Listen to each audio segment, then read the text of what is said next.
Okay, so welcome to part two of this adventure that I am on.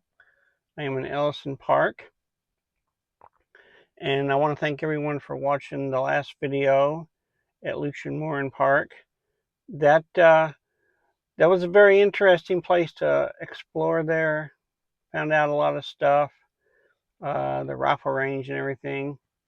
And here in a few minutes, we're going to adventure out. There's quite a few people here. Hopefully that don't deter in me doing my videos. But I want to make a comment. I got a few comments from the last video of the rifle range and also of the um, uh, lost city of Tryon. There was one person that mentioned that that metal pole sticking out, and I think it was the one past the brick gate entrance. That was said to be a building there with, I think, officers' house or whatever. That was interesting. Um, Also, Burton T, who I follow on YouTube, who does the same thing that I do pretty much, commented that he has explored this area several times, 3 or 4 times, and he even said that the city of Tryon does not exist anymore. There's nothing left, which I agree. There is nothing left. There's no mills or nothing. But there is a couple houses, I think, that is associated with it. And I will try to show you some pictures of that, of those houses. So we're going to explore Ellison Park. There's a couple of things that I'm going to show you. And we're going to talk about the city of Tryon. And also, I'm going to show you a couple maps of drawings of I think it was called Tryon Center. Also on the map here, where I'm at, it shows Tryon Cemetery. So I don't even know if there's anything left of that. We may look around. So anyway, let's start off with part two of this great adventure, and here in Ellison Park. So to start off here, I am sitting here in Ellison Park, and over to the left of me is North Landing Road.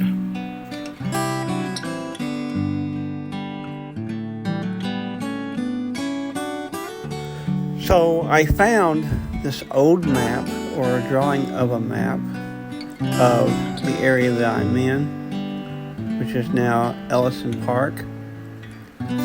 You have Landing Road. So what I have circled here, it says Tryon Square.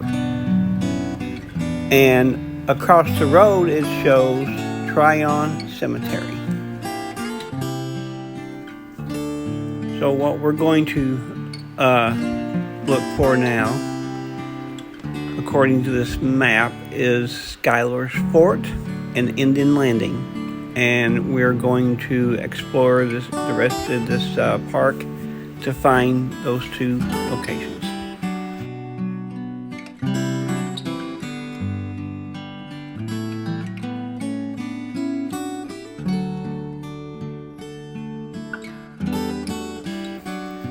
"300 years ago, Great Britain and France were locked in a struggle to control North America, and that conflict ended by the signing of the Treaty of Paris in 1763, which ended the French and Indian War.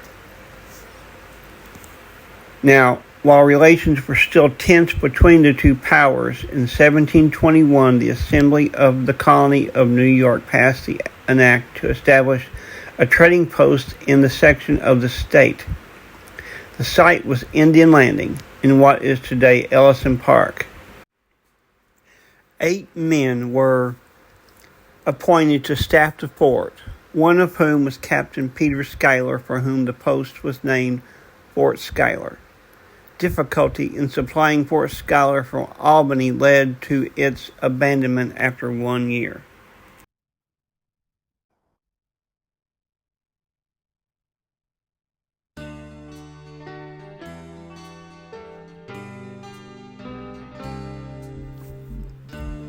Two generations later, another effort was made by white settlers to inhabit the former Indian Landing Fort Schuyler site.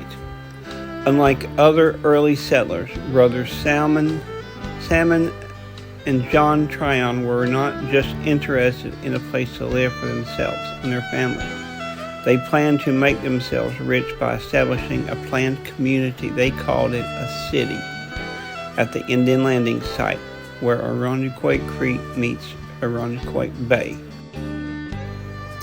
And the marker on a huge glacial boulder reads, "This is the site of Indian Landing, the most important place in the early history of the Genesee County, all of whose trails lead to Irondequoit Bay, a gateway of the Iroquois Confederacy. Here were scenes of adventure and romance for a period of more than 300 years involving Indian wars, the struggle for empire between the French and English, and the Revolutionary and pioneer periods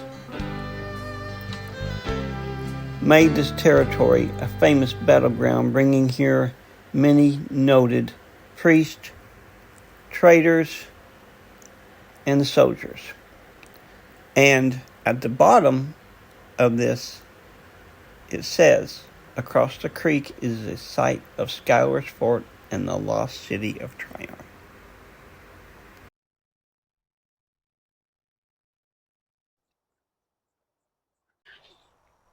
Such a fascinating part of history, isn't it? Yeah. Indian Landing was a very important place. Irondequoit Bay, where I was at last time, was a very important place. A lot of history here. Let's hope we can keep it alive. Here is a timeline of what we covered in both videos. In 1669, French explorer La Salle arrives at Irondequoit Bay and Creek by today's Ellison Park. 1721, Peter Schuyler Jr. built a fort as an English trading post on Irondequoit Creek. 1789, John Lusk, which we did not talk about, first white settler arrives, builds log cabin near Irondequoit Bay. 1797, village of Tryon at Indian Landing, founded by Judge John Tryon, and was the first white settler west of Canandaigua. This is the end of this 2-part video. I appreciate everybody watching and exploring these areas with me. I have more videos to come, hopefully exciting videos. But thanks everyone for watching.